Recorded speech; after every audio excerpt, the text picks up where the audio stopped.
Praise the Lord. আমার নাম অনিন্দিতা সুর, আমি ভদ্রেশ্বরতে আমার বাড়ি। আমি প্রভু যীশু খ্রিস্টকে জেনেছি আজকে ৮ বছর হলো।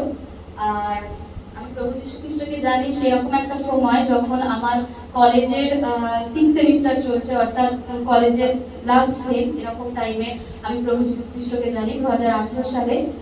আর এমন একটা সময় যখন কলেজের সমস্ত বন্ধুরা, বেশিরভাগ বন্ধুরাই জবের জন্য অ্যাপ্লাই করছে, জব পেয়ে যাচ্ছে, এরকম একটা সময় আমি প্রভু যীশু খ্রিস্টকে জানি।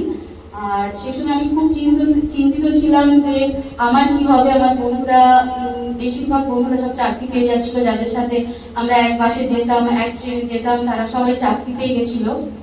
আর আমি, আমার পরীক্ষার জাস্ট কয়েকটা বাকি, সেই রকম টাইমে মানে আমি খুব চিন্তিত। সেই রকম টাইমে আমার দাদু প্রভু যীশু খ্রিস্টের প্রার্থনা সভাতে যায়। কারণ আমার দিদার হাঁটু অপারেশন হয়েছিল। ডক্টর বলেছিল যে দিদার দুটো হাঁটুকেই অপারেশন করতে হবে, কারণ আমার দিদার হাঁটু ক্ষয়ে গেছিল। নি রিপ্লেসমেন্টের জন্য ডক্টর বলেছিলেন। আর একটা হাঁটু অপারেশন হয়, আর হওয়ার কিছু বছর পর আর একটা হাঁটু হওয়ার কথা। তো দিদার ওই হাঁটু নিয়ে খুব খুব অসুবিধা হতো, খুব যন্ত্রণা হতো। যার কারণে দাদু সিংহে প্রার্থনা সভায় যায়। আর যাওয়ার পর যখন প্রার্থনা করা তেল জল দিদার জন্য নিয়ে আসে, সেটা ব্যবহার করে দিদার ব্যথা যন্ত্রণা অনেক কম হয়। আর দাদু এতে বিশ্বাস হয়। আর দাদু তখন সিঙ্গুর থেকে দীঘাটিতে প্রার্থনা করার জন্য বলে। আর সেখানে প্রার্থনা যখন শুরু হবে, তখন আমাদের বাড়িতে দিদা দাদু দুজনে মিলে আমাকে বলে যে আমি যেন প্রার্থনাতে যাই। আর এর আগে আমার দিদা দাদু অনেক কিছু, অনেক জায়গায় যা যা বলেছে, আমি দিদা দাদুর সাথে সবসময় সেই জায়গায় গিয়েছি যাতে আমি জীবনে উন্নতি করি। আমি ভাবতাম আমার দিদা দাদু অনেক ধার্মিক মানুষ, তারা যা যা ভাবে ঈশ্বরকে ডাকতো, আমিও সেই ভাবে ঈশ্বরকে ডাকতাম। আর যখন আমাকে বলে যে প্রার্থনা সভায় যাওয়ার কথা প্রভু যীশু খ্রিস্টের, তখনও আমি ভেবেছিলাম যাবো, কিন্তু আমার মনের মধ্যে এমন কিছু উৎসাহ ছিল না বা কিছু ছিল না। কারণ এর আগেও দিদা যেমন বলতো, আমিও ঠিক এটাকে তেমনই ভেবেছিলাম। আর এক প্রকার জোর জবরদস্তি করে যাই, গিয়ে দেখে আসবো, এরকম একটা কিছু ভেবে আমি প্রার্থনা সভাতে যাই। আর প্রার্থনা সভাতে যখন যাই, তখন যারা প্রার্থনা করাচ্ছিলেন তারা আমার থেকে অনেকটা দূরে ছিল। আর আমি অনেকটা পিছনে বসেছিলাম, তাদেরকে পরিষ্কার ভাবে আমি দেখতেও পাচ্ছিলাম না। আর যখন সমস্ত কিছু শুনছিলাম, তার মধ্যে একটা টাইমে যখন ওখান থেকে একটা সিস্টার বলছিলেন যে এবার উঠে দাঁড়ানো হবে, স্তুতি হবে, তখন আমি উঠে দাঁড়াই। আর উঠে দাঁড়ানোর পর যখন বলা হয়, যখন স্তুতি শুরু হয়, ঠিক সেই সময় আমি স্তুতি করতে থাকি। আর যখন বলা হচ্ছিল যে ঈশ্বর তোমাকে ধন্যবাদ যে আমাকে এত সুন্দর দুটো চোখ দিয়েছো, পিতা পরমেশ্বর তোমাকে ধন্যবাদ যে তুমি আমাকে এত সুন্দর দুটো হাত দিয়েছো। এর আগে যখন আমি প্রার্থনা সভায় গেছি, মানে যে টাইমটা ধরে আমি ওখানে বসেছিলাম, তখন আমার প্রার্থনা সভার প্রতি কোনো ইন্টারেস্ট ছিল না বা ধ্যানও ছিল না। কিন্তু যখনই আমি এই কথাটা শুনি যে ঈশ্বরকে দুটো চোখ আছে বলে, দুটো হাত আছে বলে ধন্যবাদ দেওয়া হচ্ছে, তখন আমার হঠাৎ করে মনটা ওই জায়গাতে এসে আটকে যায়। আর আমার খুব ভালো লাগে। শুধুমাত্র আমি ওই বিষয়টুকু, ওই ওই কথাটাতে ধ্যান আটকে আছে। আর আমি বারবার বলছিলাম, আর আমার মন খুব আনন্দ পাচ্ছিল যে এমন করে ঈশ্বরকে বলা উচিত, সত্যিই তো। আর যখন বলছিলাম যে দুটো চোখ দিয়েছে তার জন্য ধন্যবাদ, সেদিন আমি প্রথম অনুভব করছিলাম যে আমার দুটো চোখ আছে। যখন আমি বলছিলাম যে আমার দুটো হাত দিয়েছো পিতা ঈশ্বর তোমাকে ধন্যবাদ, তখন আমার সত্যি মনে হচ্ছিল যেন এতদিন আমার দুটো হাত ছিল না, এখন যেন আমি দুটো হাতকে অনুভব করছি। তো এই অনুভবে আমার খুব ভালো লাগে। মানে সেই সময় সেই স্তুতিতে ঈশ্বর আমার মনকে জয় করে নিয়েছিল, আমার খুব ভালো লেগেছিল। তারপর কিছুক্ষণ পর যখন ওখানে শুনি, তখন আমি আরেকটু মনোনিবেশ করার চেষ্টা করি। আর তারপর যখন আবার উঠে দাঁড়াতে বলা হয় যে তুমি তোমার অপরাধীকে ক্ষমা করো। যখন এইরকম ধরনের কথা আমি শুনি, আমার আস্তে আস্তে আমার খুব ভালো লাগে। কারণ এর আগে আমি আমার জীবনের উন্নতির জন্য, কিছু পাওয়ার জন্য যেখানে যেখানে গেছি, সেখানে গিয়ে আমার মন বসতো না।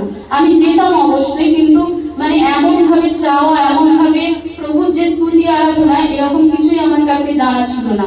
তো আমার আমার একটা প্রভুর প্রতি একটা ইন্টারেস্ট পাই। আর আমি যখন অপরাধীকে ক্ষমা করি, আমার জীবনে তো চমৎকার দেখতেই পাই। যখন এমন হয়, প্রথম দিনের ঘটনা আমি বললাম, এরপর আস্তে আস্তে আমি প্রার্থনায় যাওয়া শুরু করি। আর আমার মধ্যে একটা চাপ ছিল যে আমাকে চাকরি পেতে হবে। আর কিছুদিন পর আমার এক্সাম শেষ হয়ে যায়। আর দুটো মাত্র এক্সাম বাকি আছে, আমি কলেজ থেকে ফিরছি। আর আমার বন্ধুদের সাথে কথা বলতে বলতে আসছি, আর আমার খুব চিন্তা, আর বন্ধুরা খুব আনন্দ করতে করতে বাসেতে আসছি। তখন আমি আমার একটা বন্ধুকে জিজ্ঞাসা করি যে তোরা এত আনন্দ করছিস, তোদের তোদের কি হয়েছে যে এত আনন্দ করছিস, এক্সাম হয়ে যাচ্ছে বলে? তখন বলছে না, আমরা চারজনেই একটা হসপিটালে জব পেয়েছি। যখন এই কথাটা আমি শুনি তখন ওদেরকে যে আমি যে ওদেরকে মানে ওরা জব পেয়েছে বলছে কংগ্রাচুলেশন বলবো, সেটা আমি বলিনি, বরং আমার মনে মনে খুব কষ্ট হচ্ছিল। আর প্রভু যীশু খ্রিস্টের প্রার্থনাতে গিয়ে আমি একটা শব্দ খুব বেশিবার শুনেছি, সেটা হচ্ছে হালেলুয়া। আর ধন্যবাদ যীশু, ধন্যবাদ প্রভু যীশু, এই কথাগুলো আমি বেশিবার শুনেছি। যখন বন্ধুরা বলছিল যে তারা চাকরি পেয়ে গেছে, তখন আমি মনে মনে বলছিলাম হালেলুয়া। আর যখন এমনটা হয় তখন বন্ধুরা আমাকে বলছে যে তোর কি খবর হলো, তুই এত কষ্ট করে এত দূর থেকে আসছিস, তোকে কলেজ থেকে কোনো প্লেসমেন্ট দেয়নি, এরকম একটা পরিস্থিতি। এর আগে কলেজ থেকে আমাকে যে প্লেসমেন্ট দিয়েছে চাকরির জন্য, আমাকে বলেছিল যে একদম কনফার্ম, আমি ইন্টারভিউ দিয়ে এসেছি, চাকরির জন্য কনফার্মেশনও জানিয়ে দিয়েছে, কিন্তু যেদিন জয়েন করব সেদিন হসপিটাল থেকে জানায় যে আমরা 6 জন যে সিলেক্ট হয়েছিলাম, সেই 6 জনের যে লিস্টটা, সেই পুরো লিস্টটাই ক্যান্সেল করে দিয়েছে। তো আমার খুব কষ্ট হয়েছে।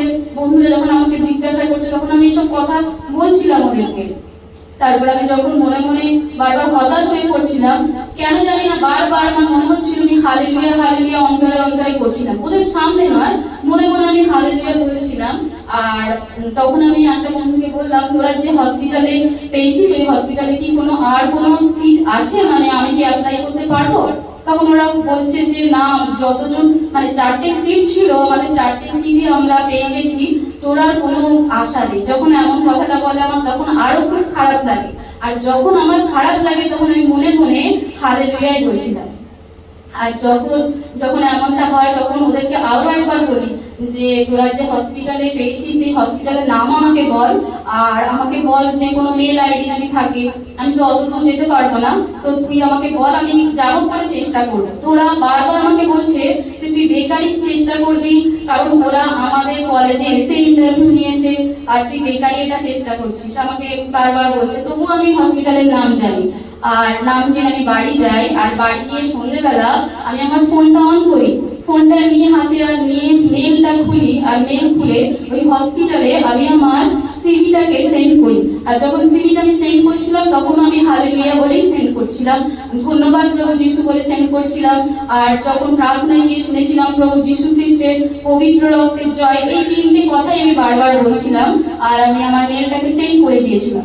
আর পরের দিন সন্ধ্যেবেলা আমি এক প্রকার যে খুব আশা নিয়ে সেন্ড করেছি এমন নয়, বরং প্রভু যীশু আমি যে কষ্টটা পাচ্ছিলাম প্রভু যীশু খ্রিস্ট সেটা জানে, কারণ আমার একটা ওই সময়টা সত্যি খুব জবের প্রয়োজন, এরকম ব্যাপার।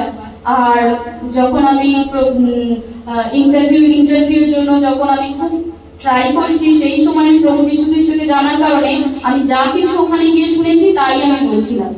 আর তার পরের দিন সন্ধ্যেবেলা আমার কাছে একটা মেল আসে, আমার বন্ধুদের যে ডেটটা দিয়েছে যে আবার গিয়ে দেখা করার জন্য হসপিটালে, বা ওরা যেদিন হসপিটালে যাবে মানে জয়েনিং এর আগের দিন, সেই দিনে আমার ডেট দেয় যে আমাকে ইন্টারভিউ এর জন্য ডেকেছে। তো আমার তখন খুব আনন্দ হয়, আমি ধন্যবাদ প্রভু যীশু বলি, আর আমি বাড়িতে বলি, আর সবাই মিলে আমরা মানে ঠিক করি যে আমরা যাবো অত দূরে। তো মুর্শিদাবাদ, সেখানে হসপিটালটা মুর্শিদাবাদে, তো বন্ধুরাও যায় আমিও যাই। আর যাওয়ার পর দেখছি বন্ধুরা বসে আছে, আর ওরা যখন আমি ওখানে ঢুকছি ওরা খুব আমাকে দেখে হাসছে আর বলছে তুই বেকারি এসেছিস। তখন আমি বলছি না রে, আমাকে মেল করেছে তাই আমি এসেছি। তখন বলছে আশ্চর্যের ব্যাপার, আমাদের যখন ইন্টারভিউ নিতে আসে তখন ওরা 3 জন বলে 4 জনকে নিয়েছে, তাহলে আরো একটা সিট কি করে হবে? তখন আমারও মনে হচ্ছে যে অনেক তো ফ্রড কিছু হয়, তাহলে আমি যদি ভুল করে এসে বললাম, আবার বাড়ি থেকে গার্জিয়ান নিয়ে এসেছি, তাহলে সেও তো আমাকে বকাবকি করবে, এরকম একটা পরিস্থিতি আমার মধ্যে হয়। তবুও আমার ভিতর থেকে আমি বলতে থাকি হালেলুয়া হালেলুয়া, আমি শুধু মানে অন্তরে অন্তরে আমি তাই বলছি। যখন বন্ধুদেরকে অফিসে ডেকেছে, আর বন্ধুদের যখন অফিসে ডাকার পর যখন আমার কাছে এক ম্যাডাম এসেছে, মানে হসপিটালের তরফ থেকে একজন টিচার, উনি এসে যখন আমাকে বলছে যে তোমার নাম কি, তখন আমি নামটা বলি, তখন আমাকে বলছে তুমি কেন এসেছো? তখন আমি বলছি যে আমাকে এরকম মেল করে আজকের তারিখে আসতে বলা হয়েছে। তখন আমাকে বলা হলো দেখো কোনো সিট নেই। তো ওদের মধ্যে ওরা কনফিউজ হয়ে গেছে যে কি ব্যাপারটা ঘটেছে। তো আমার মনটা তখন একটুখানি মানে কি বলবো, মানে এমনই কষ্ট হচ্ছে যে তাহলে বন্ধুরাই ঠিক বলছিল। তখন আমি মনে মনে শুধু হালেলুয়াই বলছিলাম। তো তখন বলছে আচ্ছা ঠিক আছে, আমি তুমি একটুখানি বসো। বলে আমি বসে আছি, ভেতরে দুজন দুজন এইচআর রয়েছে। তো ওনারা কথা বলে আমাকে একটুখানি পরে এসে বলছে ঠিক আছে ম্যাডাম বলেছে তোমার ইন্টারভিউ নেবে। বলে আমি যখন ইন্টারভিউ দিতে গেছি সেখানে আমাকে বলছে যে তোমার চাকরিটা কেন দরকার। তখন আমি বললাম আমি এত কষ্ট করে পড়াশোনা করেছি, আমার আমার তো স্বাবলম্বী হওয়ার জন্য চাকরিটা দরকার। তখন আমাকে বলছে তুমি চাকরিটা করতে পারবে না, কারণ তোমার তো টাকা পয়সা আছে, তুমি তো একটা ভালো ফ্যামিলি থেকে বিলং করো, তোমার তো টাকা পয়সার অভাব নেই, এখানে তোমাকে কষ্ট করতে হবে, তুমি কিভাবে করবে, আমাকে এরকম ভাবে বলে। তো আমি একটা কথাই বলি আমি পারবো। তো আর আমি অন্তরে অন্তরে হালেলুয়া বলছিলাম। তো তখন আমাকে বলে যে তুমি যে পারবে, তো কোনো সিট কিন্তু আমাদের নেই। বারবার ওখানে যে হেড আছেন তিনি বারবার বলছেন যে আমাদের এখানে কোনো সিট নেই। তখন আমি খুব আপসেট হয়ে যাই, কিন্তু আমি বলতে পারছিলাম না যে তাহলে আপনি আমাকে মেলটা করে ডাকলেন কেন। তো তখন আমার মনের মধ্যে আমি কোনো রকম কিছুই না বলে শুধুমাত্র হালেলুয়া বলছিলাম। আর ওখানে তখন আমাদের ওই যে হেড ম্যাডাম বললেন যে আমার পাশে যে জুনিয়র এইচআর আছে, তো তুমি ওই পোস্টের জন্য অ্যাপ্লাই করতে পারো, তার জন্য তোমার কিছু কাজ আমরা দেখতে চাই। আমি বললাম আমার কোনো অসুবিধা নেই। তো তারা আমাকে একটা কাজ করে কম্পিউটারে পাঠাতে বলে আর আমি বাড়ি যাই। সেদিন আমি মুর্শিদাবাদ থেকে 4 চাকা করে গেছিলাম, বাড়ি ফিরেছি, বাড়ি থেকে কাজ করে আমি রাত্রিবেলা হালেলুয়া বলে আমি ওই কাজটা সাবমিট করেছি। করার পর আমি অপেক্ষা করে আছি, আর তার 2 দিন পর আমার বন্ধুদের জয়েনিং, আর আমাকে ফোনেতে আবার মেসেজ দেয় যে তোমার কাজ আমার পছন্দ হয়েছে, তুমি একবার এসে হসপিটালে দেখা করো। যখন আমি হসপিটালে যাচ্ছি তার পরের দিনকে, মানে যেদিনকে এসেছি তার 2 দিন পরে যখন যাচ্ছি এরকম ভাবে মানে খুব খুব মানে ক্লান্ত ছিলাম, তারপরও সেখানে গেছি। আর গিয়ে বন্ধুদের সাথে দেখা হয়, তখন বলছে তোকে শুধু শুধু ছুট কাটাচ্ছে জানিস তো, তুই এখানকার অবস্থা জানিস না, এখনকার বাজারে কি তোকে কেউ ডেকে ডেকে নেবে, এরকম কথা বলছে। বারবার আমি নিরাশ হয়ে যাচ্ছিলাম আর মনে মনে খালি হালেলুয়া বলছিলাম। আর যখন ওখানে গেছি তখন যে এইচআর যিনি হেড তিনি আমাকে বলছে তোমার লাগেজ কোথায়। তখন আমি বলছি আমার তো যে মেসেজটা গেছে তাতে তো মানে আমি যে অ্যাপয়েন্ট হয়েছি এরকম তো কিছু পাঠানো হয়নি। তখন বলছে তুমি তোমার লাগেজ নিয়ে কালকে চলে এসো, তোমাকে যে আমার সাথে যে জুনিয়র এইচআর থাকে সেই পোস্টে তোমাকে রিক্রুট করা হচ্ছে। মানে প্রভু যীশু খ্রিস্ট এতই মহান যে আমি ইন্টারভিউ দিতে গিয়ে আমি টেবিলের ওপারে ছিলাম, প্রভু যীশু খ্রিস্টের আশীর্বাদে আমাকে টেবিলের এপারে নিয়ে আসা হয়েছিল। তাই যখন আমি ওখানে চাকরি করি তখন আমি প্রভু যীশু খ্রিস্টের এই মহিমাটা বুঝতেই পারিনি যে উনি আমার জীবনে এত মহান কাজ করেছেন। আর যখন আমি ওখানে জয়েন করি আমার তো খুব আনন্দ হয়, মানে এখন বলতে যে আনন্দটা হচ্ছে সেই আনন্দটা অন্য সময় ওই সময় আমার অন্যরকম হয়েছিল, কারণ মনে হচ্ছিল হয়তো আমি আমার যোগ্যতায় পেয়ে গেছি বা এমন কিছু মনে হচ্ছিল। কিন্তু ধীরে ধীরে যখন দিন এগোতে থাকে আমার বন্ধুরা যে জায়গায় কাজ করে তারা যখন ফোন করে বলে তুই আমাদের কাজ হচ্ছে রিসেপশনে কাজ করা, 6-7 বছর কাজ করলে তারপর আমরা এইচআরের জন্য অ্যাপ্লাই করতে পারি, আর তুই সেখানে হঠাৎ করে কি করে পেয়ে গেলি, ঘুষ টুস দিয়েছিস নাকি, এরকম নানান রকম কথা যখন বলছে তখন আমি বুঝতে পারলাম না আমার জন্য না আমার কোয়ালিফিকেশন না কিছু, বরং প্রভু যীশু খ্রিস্ট আমি প্রার্থনায় যাই বলে এটা সম্ভব হয়েছে। তার জন্য প্রভু যীশু খ্রিস্টকে অনেক অনেক ধন্যবাদ যে উনি আমার জীবনে এই চমৎকারটা করে বুঝিয়েছেন যে উনি আছেন।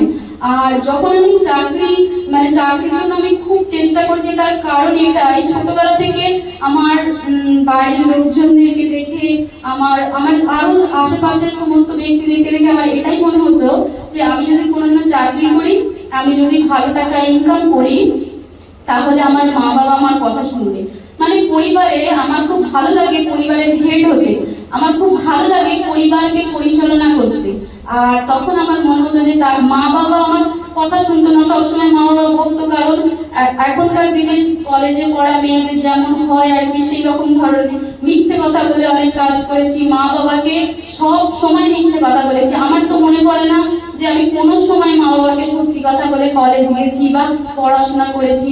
ইনফ্যাক্ট আমার যে চাকরিটার উদ্দেশ্য সেটাও ছিল যাতে মা বাবা আমার আওতায় থাকে, মানে মা বাবাকে অন্তর থেকে সাহায্য নয় বরং মা বাবাকে যাতে আমি ডমিনেট করে রাখতে পারি। তো তো আমার এমন মনোভাব ছিল। আর যখন আমি চাকরিটা পাই আর প্রভু যীশু খ্রিস্টের প্রার্থনায় যখন আমি যেতে থাকি তখন এটার জন্য আমার খুব অনুতাপ হয় যে যে আমি এইরকম চিন্তা ভাবনা নিয়ে চাকরি খুঁজতাম, আর এমন একজন ঈশ্বরের হাতে আমি পড়েছি যিনি আমাকে বিনা বিনা কোনো কষ্ট দিয়ে বরং আনন্দ দিয়ে আমাকে বুঝিয়েছে যে পরিবারের হেড কিভাবে হতে হয়। এখন এখন এত বছর হয়ে গেছে, যদি আমার পরিবারেতে আপনারা আসেন দেখবেন ছোট থেকে একদম ছোট বিষয়ে আমার মা আমার বাবা বা পরিবারের যেই থাকুক না কেন আমাকে সমস্ত কাজ জিজ্ঞাসা করে। আর যখন আমি বুঝতে পারলাম যে যে প্রভু যীশু খ্রিস্টের প্রার্থনাতে আস্তে আস্তে আর প্রভু যীশু খ্রিস্টের প্রার্থনায় যেতে আমি যখন বাক্য শুনতাম, প্রভু যীশু খ্রিস্টের সেই মধুর বাক্য শুনে তার মধ্যে মানে বেশিরভাগ সময় শুনতাম যে মা বাবার আদেশ পালন করে চলতে হবে, যেন আমরা মিথ্যে কথা না বলি, যেন এই সমস্ত কাজ না করি। তখন প্রার্থনায় যেতে এই সমস্ত বিষয় অনুতাপ করতে এখন মা বাবা যখন আমাকে ছোট থেকে ছোট বিষয়ও বলে যে তুই বল না তোর কি মত, এরকম আমাকে জিজ্ঞাসা করে, তখন অন্তরে ঈশ্বরের আত্মা আমাকে বলে এটা হচ্ছে সেই ঈশ্বরের আশীর্বাদ যেটা তুমি যখন প্রভু যীশু খ্রিস্টকে জানতে না তখন তুমি চেয়েছিলে, আর প্রভু যীশু খ্রিস্ট তার কাছে নিয়ে এসে এই আশীর্বাদটা আমাকে দিয়েছে। আপনারা হয়তো শুনলে ভাববেন যে আমরা রোজগার করি আমরা সবাইকে ডমিনেট করতে পারি, আসলে তার উদ্দেশ্যটা আলাদা। যদি আমি সেই দিন প্রভু যীশু খ্রিস্টকে না জেনে চাকরি পেয়ে যেতাম তাহলে আমার দুর্দশা আমার মা বাবার দুর্দশা কত খারাপ হতো। আজকে আমার জীবন তো সুখ শান্তি আনন্দে পরিপূর্ণ, সাথে সাথে আমার মা বাবাও খুব সুখে শান্তিতে আছে। আজকের দিনে একটা সন্তান যদি খারাপ পথে যায় তাহলে মা বাবার দুর্দশা আমরা প্রত্যেকে দেখতে পাই, কিন্তু আমার মা বাবার যখন আমাকে এসে জিজ্ঞাসা করে যে এটা কি করব, শুধুমাত্র এটা করার উদ্দেশ্য এটাই যে আমার মা বাবা এবং আমি যেখানে যাই যে প্রার্থনা সবাই যাই আমরা একই বাক্য শুনি। আমার মা বাবা ভীষণভাবে এটা বিশ্বাস করে যে আমি যদি আমার মেয়েকে এটা জিজ্ঞাসা করি সে ভুল কথা কিছু বলবে না, কারণ তার পাপের ভয় আছে। আমার মা বাবা তাই এই নিয়ে খুব আনন্দ করে আর আমিও খুব আনন্দ পাই, সেটা অদ্ভুত রকম ভাবে প্রভু আমার জীবনে মহিমা করেছে। তাই যে সমস্ত ব্যক্তিরা এখন অব্দি চাকরির জন্য অনেক কষ্টের মধ্যে আছে, কারণ আজকালকার দিনে বেশিরভাগ ছেলে মেয়েরা চাকরির জন্য খুব কষ্টের মধ্যে আছে। হয়তো অনেক রকম তার পিছনে কারণ হতে পারে, চাকরির কারণ হয়তো অনেক কিছু হতে পারে। আর যদি আমরা প্রভু যীশু খ্রিস্টের কাছে আসি, যারা বেকার আছে, যারা খুব কষ্টের মধ্যে আছে, যাদেরকে কোনো জায়গায় কাজের জন্য যাচ্ছেন কিন্তু সেই জায়গায় আপনার কাজ হচ্ছে না, আপনি প্রভু যীশু খ্রিস্টের কাছে আসতে পারেন। প্রভু যীশু খ্রিস্ট আপনাকে আপনার চিন্তা ভাবনার অধিক চাকরি দিতে পারেন, ঠিক যেমন আমার জীবনে করেছেন। উনি আমাকে ডেকেছিলেন, আমার খুব ভালো লাগে এটা ভাবতে যে আমি টেবিলের ওপারে ছিলাম, প্রভু যীশু খ্রিস্ট এত মানে মহিমাতে পূর্ণ, উনি যেটা দেন সেটা চিন্তা ভাবনার বাইরে, মানে আমরা কেউ ভাবতে পারি না। যেখানে রিসেপশনিস্ট হওয়ার কথা সেখানে আমাকে এইচআর ডিপার্টমেন্টের ব্যক্তি করে দেওয়া হয়, যেখানে আমি অন্য ব্যক্তিদের ইন্টারভিউ নিতে পারবো। তাই প্রভু যীশু খ্রিস্টের কাছে আসুন, প্রভু যীশু খ্রিস্ট আপনার জীবনকে সঠিক করবে আর যেটা আপনার জন্য উপযুক্ত সেটাই দেবে। আমাদের উপযুক্ত কি, আমাদের কি প্রয়োজন সেটা আমরা অনেক খারাপ দিক থেকে অনেক কিছু ভেবে হয়তো জীবন কাটাচ্ছি। যেমন আমি ভাবতাম যে আমার চাকরিটা দরকার যাতে আমি আমার মা বাবাকে ডমিনেট করতে পারি, কিন্তু প্রভু যীশু খ্রিস্ট আমাকে বদলাচ্ছে। প্রভু যীশু খ্রিস্ট আর আমার পরিবারে প্রভু যীশু খ্রিস্ট দিন প্রতিদিন আনন্দ শান্তি দিয়ে ভরে দিচ্ছে। তার জন্য প্রভু যীশু খ্রিস্টকে অনেক ধন্যবাদ। তাই আমি প্রত্যেকটা ভাই বোনকে বলবো, যারা আমার মতন যুবক যুবতীরা আছে তাদেরকে বলবো তারা যেন প্রভু যীশু খ্রিস্টের প্রার্থনা সভাতে আসে। অনেক কিছুর উপর হয়তো আপনি বিশ্বাস করেন বা অনেক কিছু হয়তো আপনি ট্রাই করে নিয়েছেন, একবার আমার এই সাক্ষ্য শুনে আপনি অবশ্যই প্রভু যীশু খ্রিস্টের কাছে আসবেন, কারণ এটা অন্য কারণ নয় বরং আমার জীবনের সাক্ষ্য, একদম জীবন্ত সাক্ষ্য। আর মানে আমার যে কি আনন্দ হয় এটা বলতে পেরে আমার খুব ভালো লাগবে যদি যুবক যুবক যুবতীরা প্রার্থনা সভাতে আসে। শুধু যুবক যুবতী নয় বরং তাদের মায়েরা যারা দেখছেন বা বাবারা যারা দেখছেন তারাও যেন প্রভু যীশু খ্রিস্টের প্রার্থনা সভাতে আসে।